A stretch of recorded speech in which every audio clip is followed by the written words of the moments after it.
Most of Ireland's leading flat trainers were present at a Horse Racing Ireland breakfast morning at the Curragh Racecourse to launch the 2016 Irish flat racing season.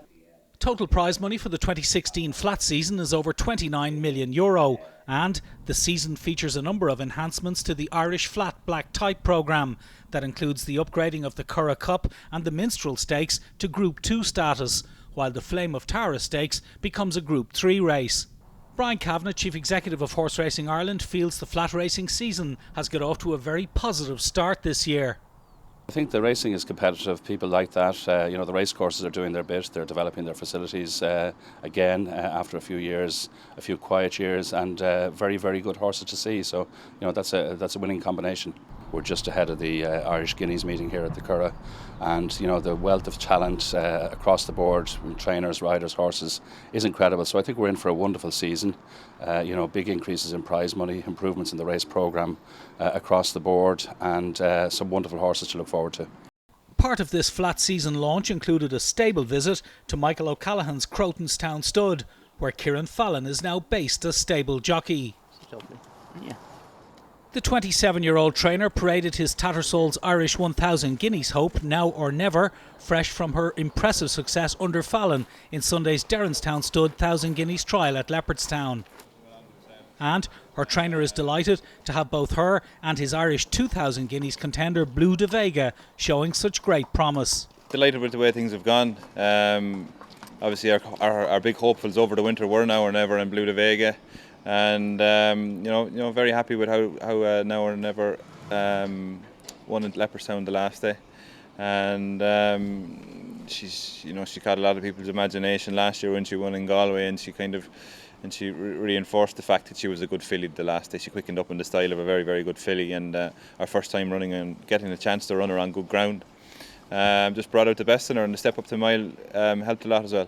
Bought him at the Breeze Ups and Gores Bridge last year, and he went on then and won his maiden in Naas very, very impressively. We knew from the word go we had a very, very good horse, because he's a good workhorse, and he's a lot of natural ability and natural speed, and we soon started running out of horses to lead him with on the gallop, so we kind of figured out he was a good horse, and he just progressed. He kept improving, and over the winter he's done well and got very strong, and I was happy to get that run into him at the Curragh the last day over 7 furlongs. It's an inadequate trip for him, but it will sharpen him up and got a good blow into him, and Colin Keane was very, very happy with him that day, and I know from what I've done with him at home that he's going to improve massively out of that run, and he's come out of that run very, very well. So we're looking forward to running him over a mile now at the Curragh, a stiff mile which should suit him, and I imagine then as the year progresses he'll step up, in the trip.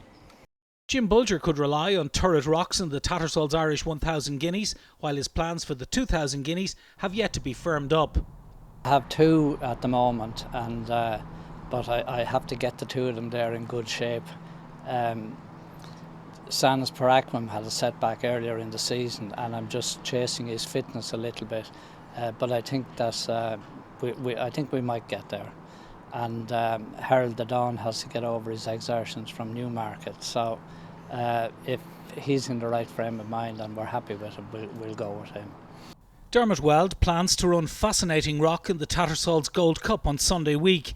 The master of Rosewell House says there is great strength and depth in the training ranks, and the great horses around at present are sure to attract big crowds. There's plenty of competition there all the time. There's always competition in Irish racing. But it's well spread now. There's a lot of very good young trainers coming forward. You've got very high quality horses. It's no different than going to the theatre, going to a football match, going anywhere. You'll go to see the goods perform. If you've got good horses racing, the people will come. Willie McCreary has made a great start to the new season and is pleased with the form of his stable. I was second there in the Guineas trial last Sunday with Radiantly, and she'll go straight to the Guineas now. And I think she ran a lovely race, and she'll come on from the run again, so hopefully we can compete on Sunday week in the Fillies Guineas. Then I'll have Devonshire on the Saturday in the Group 2 here over a mile, Fillies and Mares, and she was second in the Group 3 the last day. She was third in the Guineas last year, so if she can step up it'd be great, and then we have to find another few fillies there. Dolce Straga won a Group Group 3 here early on in the year, so she'll compete. And then we have a few, Shrill will run the listed race this Saturday in Navan over Sprint Company. So, you know, we've a lot of fillies there coming through, and some nice young horses, nice 2-year-olds there for the latter half of the year as well, you know. So the first Irish Classics are just around the corner, and with such great strength and depth in all aspects of the flat racing industry, there is so much to look forward to in the months ahead.